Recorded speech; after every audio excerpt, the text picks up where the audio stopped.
Tonight, one person fatally stabbed, two others in hospital after a violent incident in the middle of Melbourne. Police have shot a man and taken him into custody. We saw the police grab the guy and eventually shoot him. Yeah, I think there were about 3 shots. Yeah, he didn't have a gun. He attacked the police with his hands.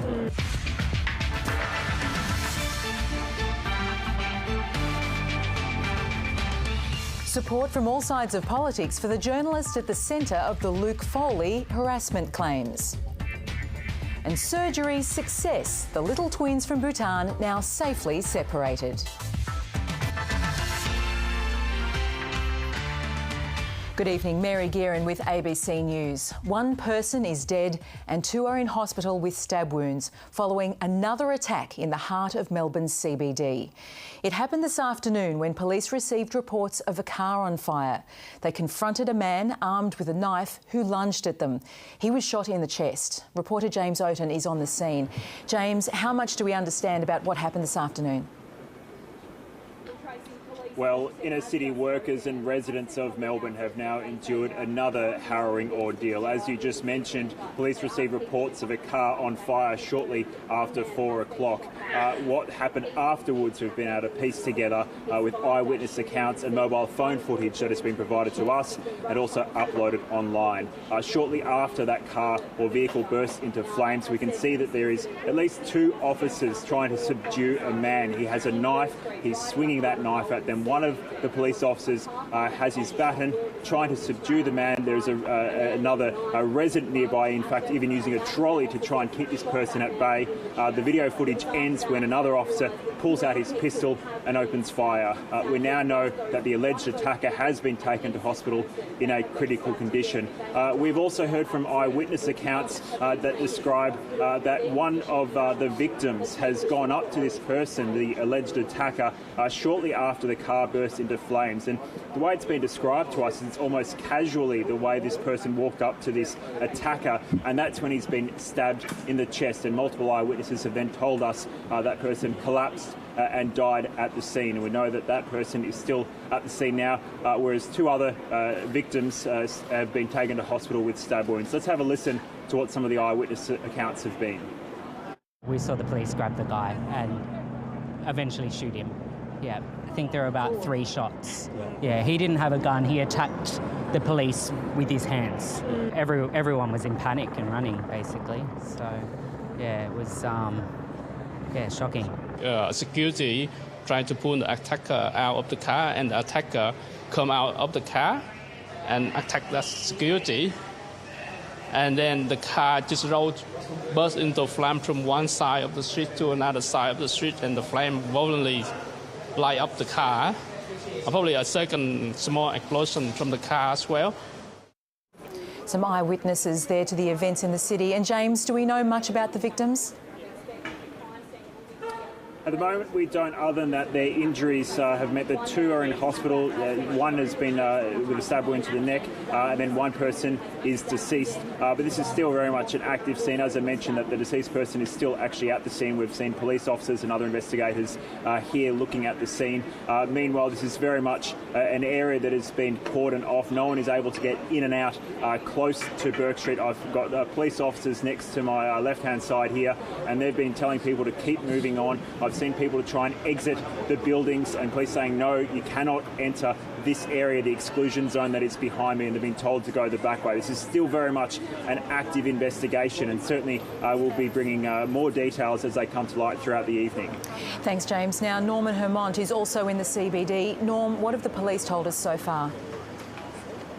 Well, Mary, police, as James pointed out, said that this incident started at about 4:10 this afternoon.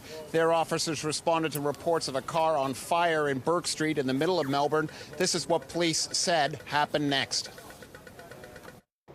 Nearby police quickly responded to the incident. As they got out of the car, they were confronted by a male brandishing a knife and threatening them. At the same time, passers-by were calling out that members of the public had been stabbed. Police shot the male in the chest, and he is now in a critical condition under guard at hospital. 3 people have been stabbed. Unfortunately, 1 is deceased at the scene. 2 other victims are currently at hospital. Superintendent David Clayton talking to the media there. And Norm, is the area safe yet? The area is safe, Mary, but of course people won't be getting into that area of Burke Street for a long time. You can see the equipment and scores of police pouring over this area as the investigation continues. Burke Street will be closed for the time being as they try to find out exactly what happened here this afternoon. Thank you very much to Norman Hermont and James Oaten reporting from the CBD, and we'll come back to you for an update later in the bulletin. The twins from Bhutan, Nima and Dawa, are conjoined no longer after a successful 6-hour operation at Melbourne's Royal Children's Hospital. The girls had been joined at the abdomen, and medical staff were unsure before the surgery how many internal organs they shared. Cheryl Hall reports. Nima and Dawa finally entered the theatre this morning for an operation that would change their lives. It took 6 hours and a medical team prepared for multiple scenarios to separate the 14-month-old twins. We are here earlier because there weren't any things inside the girls' tummies that we weren't already prepared for. We all did a great job. It's a pleasure to work with them every day as well. The twins' mother was able to accompany the twins into the theatre and then had to say goodbye. Mum is very relieved. I've just found out that she was very stressed today, so it has been a very difficult day for her. Brought to Australia 4 weeks ago, the surgery was delayed until they were considered healthy enough. They were connected at the abdomen. Surgeons were worried they might share a liver and maybe a bowel. I think once we realised that we had the ability to divide the liver without compromising the girls, and ultimately that we didn't have to do anything fancy with the bowel, that was certainly a sense of relief for us. The next 24 hours after surgery will be crucial for their recovery. Then the girls will have to adapt to living life a little more separately. It will be really interesting to see, as Mum said, what will happen once the girls are separated. For the first time, Nima and Dawa are sleeping in separate beds. When Nima's asleep, Dawa pops her arm around her, which is really beautiful to see, and then she wants to wake her up so she can play, and of course that happens in the reverse. So they'll get some good sleep shortly, which will be great. Something to look forward to. Cheryl Hall, ABC News, Melbourne. Now to the trial of James Gargazoulis, the man accused of killing pedestrians last year in the CBD. Police have described following the Burke Street driver for hours before what they called madness unfolded. On the second day of the trial, detectives explained why police didn't arrest the driver after following him throughout the day. Here's court reporter Emma Younger. Police were watching on as James Gargazoulis drove in circles and gesticulated to the crowd just minutes before ploughing through crowds of pedestrians. Detective Senior Constable Adam Burnett was one of those who'd been following him for hours, attempting to arrest the 28-year-old for stabbing his brother. He gave evidence he'd begun covertly following the red sedan in Windsor just before 11 o'clock, keeping pace with him through Melbourne's southeast. But when they got to South Melbourne, there was a police pursuit, called off less than a minute later by Area Command. Minutes later, police with guns drawn surrounded him near the Westgate Bridge, trying to block him in, but he sped away. By 1:18, police were back on Mr Gargazoulis' tail as he drove into the CBD, where tragedy would unfold. Detective Burnett told the court they didn't engage in a pursuit as Mr Gargazoulis was driving in heavy traffic or in built-up streets, and it would have been a danger to the public. The court heard police were waiting to arrest Mr Gargazoulis outside the vehicle so he couldn't start a pursuit. Detective Burnett was in one of the cars seen here, following Mr Gargazoulis down Swanston Street and then onto Burke. I could just hear screaming straight away. It was madness, he said. I remember hearing a voice on the police radio saying the car is hitting pedestrians, it must be stopped at all costs. But police weren't able to get in front of the car. They converged when it suffered a mechanical failure, shooting and arresting Mr Gargazoulis. Bystanders gave evidence of the horrific sounds and images that have stayed with them. The desperation in the eyes of a man struck by the car as he tried to jump out of its way, the sound of bodies being hit, and the composure on Mr Gargazoulis' face as he drove through groups of people with both hands on the steering wheel. Joshua Baldacchino was walking back to his office along Burke Street when he saw people running and screaming to get out of the car's way. The car hit them just like it would an insect. Thud, thud, thud, he told the court. Mr Gargasoulis is expected to give evidence when the trial continues on Monday. Emma Younger, ABC News, Melbourne. The former New South Wales Labor leader is under intense pressure tonight to quit the party and back down from his threat to sue the ABC over claims he put his hand down the dress of a journalist. Luke Foley has denied the allegations made by ABC journalist Ashley Raper. She's received near unanimous support from across the political divide. Late today, Mr Foley said he would not recontest the next election. Bridget Glanville has more. Labor MPs today were unequivocal in their support for ABC journalist Ashley Raper. She was dragged into this in more than one way. Her statement was very carefully considered. I believe Ashley. Now that Ashley has come forward and indicated her position and explained what happened, my thoughts are with her and I will do whatever I can to support her. Her courageous statement yesterday was one of the bravest things I've seen in New South Wales politics. Miss Raper accused former Labor leader Luke Foley of putting his hand down her dress and inside her underwear at a parliamentary Christmas party 2 years ago.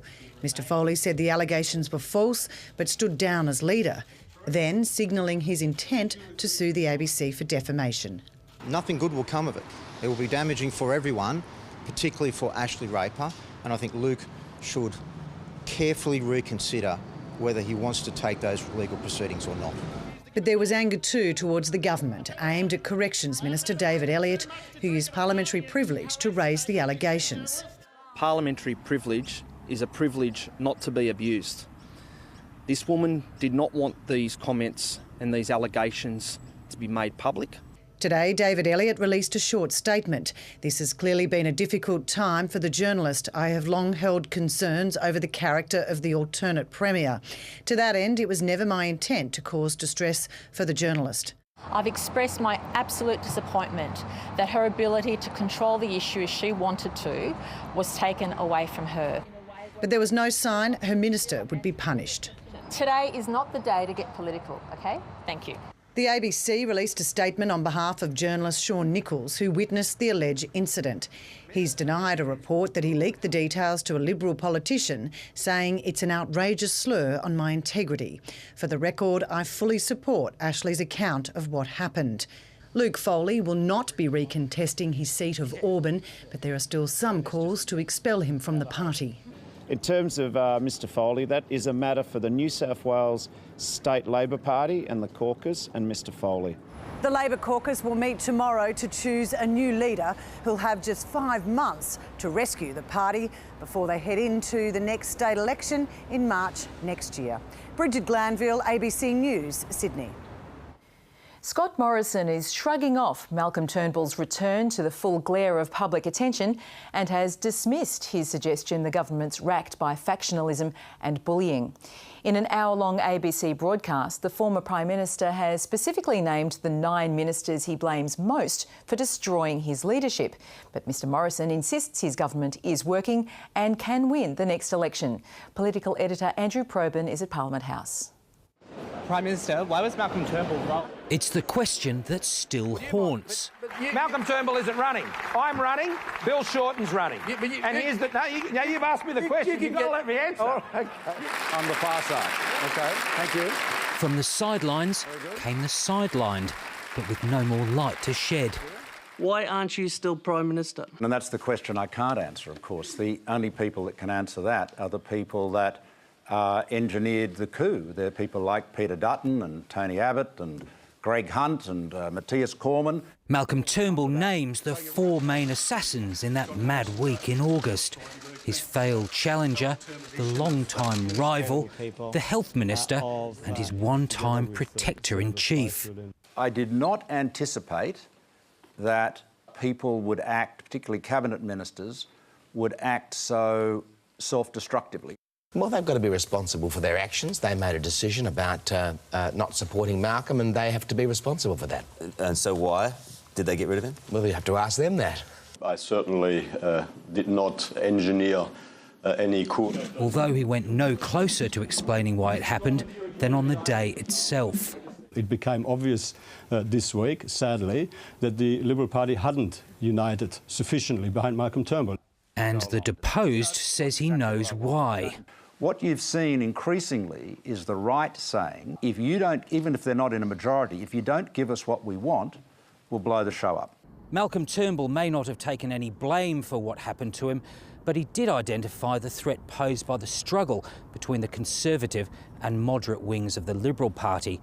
That struggle isn't any closer to being resolved under Scott Morrison, even if weapons have been temporarily sheathed. As reconciliation of sorts comes from an unusual corner. And I'd just like to say to my departed colleague, Mr Turnbull, we think you've still got a role to play, not in a partisan fashion, but perhaps providing some opportunities to extend the case for Australia overseas. But then again, winners often have most to give. Andrew Probyn, ABC News, Canberra. Major policy announcements took a backseat on the state campaign today, with former Prime Minister John Howard drafted in to help canvass votes for Matthew Guy. The Premier was in Bendigo with cash for a new court and also some words of advice for men across the country. Here's state political reporter Richard Willingham. A bit of love, a bit of anger. Is this how you're dealing with people's comments, is it? But mainly campaigning. Good to meet you. No, Matthew Guy, my opposition leader. And you? The aspiring Premier recruited some star power to his campaign, with free advice also offered from punters. That's right, eh, Matthew Guy? Hello, sir. Nice to meet you. Nice guy. For weeks, the state Liberals have privately blamed federal turmoil for being a drag on their vote. But the Liberal icon had this to say.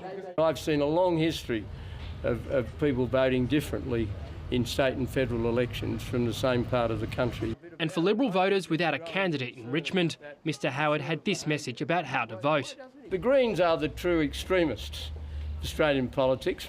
The former Prime Minister is here in Melbourne hitting 3 Labor-held seats to help Mr Guy. It includes the seat held by the Premier in Mulgrave, this seat here in Narre Warren held by the Roads Minister, before this afternoon hitting the streets of Monbulk, which is held by the Deputy Premier, where he'll help Liberal volunteers door-knock the seat. Earlier, the coalition was spruiking business grants, but gave an insight into their long-awaited energy policy. I think we all accept that in the medium to longer term we need to move away from coal. I think everyone accepts that, but our view is that you don't do that overnight. There was a warm mood in Bendigo too. With the Premier committing $152 million for a new court precinct. Bendigo's a very special place and we've got to keep investing, keep building. And while pre-polls open here on Monday, the Premier had some comments about a political scandal north of the border. None of us should forget how much courage it takes for a woman to come forward and make a complaint like that. I wouldn't like to think that anybody would underestimate just how brave you need to be to make a complaint like that. Blokes have just got to stop behaving like this. Like, this is not on. This is not on and it must stop. And that's advice that extends beyond politics. Richard Willingham, ABC News, Melbourne. A Victorian coroner investigating the deaths of 10 people in the 2016 thunderstorm asthma event has found delays in ambulance dispatches did not materially alter the outcome. Ambulance Victoria ran out of crews to send out on November 21 after receiving thousands of calls within a matter of hours. Karen Percy reports. November the 21st, 2016 was a hot, high-pollen day in Melbourne. When a cool change with thunderstorms was predicted, emergency services were prepared for wind and storm damage, but not the health crisis that unfolded. In delivering her findings today, Coroner Paresa Spanos said the scale of the thunderstorm asthma event can be fairly described as unprecedented globally. 10 people died, including 18-year-old Omar Mujalid, who just finished high school. Hospital emergency departments were inundated. 10,000 people sought medical help in Melbourne and Geelong. For the first time in its history, the ambulance service was unable to respond to every call. During hearings earlier this year, the coroner heard of numerous instances where callers were told an ambulance was on its way when it wasn't. But Coroner Spanos found any delay in dispatch and attendance of an ambulance was not inordinate in all the circumstances and is unlikely to have materially altered the outcome. They were inundated with phone calls. They came, and when they did come, they did the best they could. Coroner Spanos made no formal recommendations, but did suggest that callers be given an estimated time of arrival of an ambulance, something Ambulance Victoria says it will look at. If a secondary case occurs and that person is sicker than the original case, then we'll always reserve the right to divert the original ambulance to the sicker patient, and that's why it's difficult. The state government has since set up an early warning pollen system, and a so-called red button protocol has also been put in place to ensure a coordinated response by emergency services, weather and health authorities when an extreme health event is detected. Karen Percy, ABC News, Melbourne.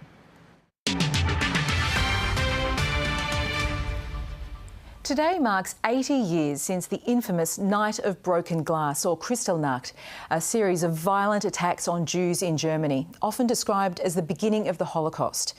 It's a moment to also reflect on the small but significant protest in Australia at the time, led by one remarkable Aboriginal activist. Mahalia Dobson reports. Despite its historical significance, it's a story that remains widely unknown. I always knew there's a story, but people in Australia are just finding out about it, and that's great too. In 1938, Aboriginal elder and activist William Cooper was at his home in Footscray when he learned about the Nazis' attacks on Jews in Germany. Over a 2-day period in 1938, Jewish businesses, synagogues, houses and schools were destroyed, and 30,000 men were arrested and taken to concentration camps. Having publicly condemned the mistreatment of Aborigines in Australia, the Yorta Yorta elder couldn't stay silent. He feared if somebody didn't stand up to this Hitler guy, there's going to be a genocide. He led a delegation from his home to the German consulate in Melbourne to deliver a letter protesting against the violence. It's been labelled the only private protest made around the world against the Germans after Kristallnacht. But when Cooper and his friends from the Australian Aboriginal League arrived, they weren't allowed inside and the letter remained undelivered. Those letters, we couldn't figure out where they'd gone. I think they went in the waste paper basket. But last year, the protest finally bore fruit. With support from Melbourne's Jewish community, Uncle Boydie was able to deliver his grandfather's letter to the German government. I felt like something had been lifted off my shoulders. On the 80th anniversary of Kristallnacht, they only hope more people will learn about William Cooper and follow in his footsteps. Let's stand up for human rights in the way that Uncle William Cooper did. Grandfather, in my opinion, was a great person. It's a message worth delivering 8 decades on. Mahalia Dobson, ABC News, Shepparton. Now with all the day's finance, here's Philip Lasker. If it's volatility you're looking for, best to tune in to one of Donald Trump's press conferences, because the two central banks we've heard from in the past 24 hours are striving for predictability. In its latest economic assessment, the Reserve Bank lifted its growth forecast, but inflation will remain subdued for at least 2 years. In other words, don't worry about interest rate hikes, which is just as well because the fall in home lending is broadening. For the past 12 months, investors were leading the way. Now it's shifted to owner-occupiers. Owner-occupier approvals are 11% lower than a year ago. This category of borrower is in retreat right across the country. The value of loans to owner-occupiers is falling everywhere except Tasmania. Housing credit and house prices have tracked each other very closely for nearly 20 years. So all this points to further weakness in property prices. But it's also giving first home buyers a look in. More than 13% of all lending has been to first home buyers now, which is the highest proportion since 2012. America's central bank also issued its latest economic assessment. It didn't play well on equity markets because it suggested there'd be no escaping next month's predicted interest rate hike. The Australian market was hit as well after a pretty good week. Lend-Lease was slammed after making a provision of $350 million to account for the underperformance of its engineering and services business. The company has toll road problems. So, with rates expected to go up in the US and stay where they are here, the Australian dollar is generally weaker. And that's finance. OK, we'll get an update on the violent incident in the Melbourne CBD today with our reporter shortly. But first, with the weather, here's Paul Higgins. And Mary, plenty of cruise ships in Melbourne for the Cup Carnival. And if they stay for a few days, the weather will be much better than it has been this week. Cold again last night for this time of the year, as low as -4 at Mount Hotham. Showers and storms started up in the southwest late this morning, and they've steadily moved east. So far, 3 millimetres at Cerberus is the biggest fall. Warmest today, Hopetoun, Mildura, Oyen and Walpea with 27 degrees. In Melbourne, we made it to exactly 20 at 4:25 this afternoon, but it's now dropped back to 15. That soaking we had on Cup Day didn't have much impact on our water storages. They're down to 63.2% full tonight. Severe thunderstorms in Darwin this afternoon and warming up in Adelaide and Perth. Also in the west, an earthquake, a magnitude 5.4 near Lake Muir in the southwest corner. Now, a weak cold front is heading for Bass Strait, but you can see there it'll actually slip away overnight as high pressure builds across the state tomorrow. On Monday, that high will be east of us, so we'll have north winds and warmer on Monday and Tuesday before a pressure trough brings a change Tuesday afternoon. But tomorrow, that's where the rain's headed for. A dry Saturday for Perth, Adelaide, Canberra, Sydney and Brisbane, and in Hobart some possible showers. Back home, a few showers tonight in southern and mountain parts, and tomorrow you can see mostly near the coast. They should clear in the afternoon. Fairly cloudy on and south of the ranges, but sunny north of the Divide. We'll have westerly winds and there'll be some afternoon coastal sea breezes on the way too. On the bays, westerly at 10 knots in the morning, south to southeasterlies to 15 knots in the afternoon. Well, a shower or two will pass through Melbourne this evening. This is what the radar looks like at the moment. Cloudy in the morning with a slight chance of a shower and then some sunny breaks in the afternoon. 11 to 20 degrees in the city. Light winds in the morning becoming southwesterly. Remembrance Day Sunday. Mostly sunny with light winds for the armistice commemorations. 23 degrees the expected top. On Monday, we jump up to 29 degrees with a north wind and cloud will be increasing. And the reason for that is that trough on the way. Tuesday, some afternoon showers and thunderstorms and a fresh north wind. 25 degrees expected then. And then Wednesday, it drops back because the wind will go more subtly. 21 degrees with some morning showers. On Thursday, a possible morning shower and only 17 degrees, so that'll be a bit of a change for us. And next Friday, it should be fine, partly cloudy with a top of 21 degrees, Mary. Thanks very much for that, Paul. Now let's just return to our top story, the developing story, the terrifying attack this afternoon in Bourke Street, Melbourne CBD. Police shot a knife-wielding man after he stabbed 3 people. One of the stabbing victims is dead and 2 are in hospital. They're not looking for any other person involved in the incident. We can go back now to James Oaten, who's in the CBD. James, it happened in broad daylight. Many people seem to have witnessed this attack. There certainly have been many eyewitnesses to this attack because this happened just shortly after 4 o'clock. People were only finishing up their day at the office here in Melbourne CBD when they've heard a large bang. Many people have then rushed to their windows, rushed out to the street where they've seen a car on fire, and that's when people started to call police. What we now know from eyewitness accounts, and certainly a lot of mobile phone footage that has been shared both with the media and posted online, is that you can see that the alleged driver has gotten out of the car. He's then attacked police with a knife. They've tried to use batons to defend themselves, but in the end it seems that a taser has been deployed, and certainly police have confirmed that they did shoot the attacker. This has been quite concerning for a lot of people who have looked at it. Let's have a listen to what some of the people have told us this afternoon. We saw a guy running across the tram tracks of Bourke Street and the police running backwards, and then we heard a gunshot go off, which was terrifying, and then we saw the car on fire on the right-hand side, and the police were telling us we couldn't come any further. And we all had to run backwards. We were all told to move backwards, and there was a guy laying just on the ground out the front on Bourke Street, and that was what we saw. Another eyewitness there. And James, what's happening there now?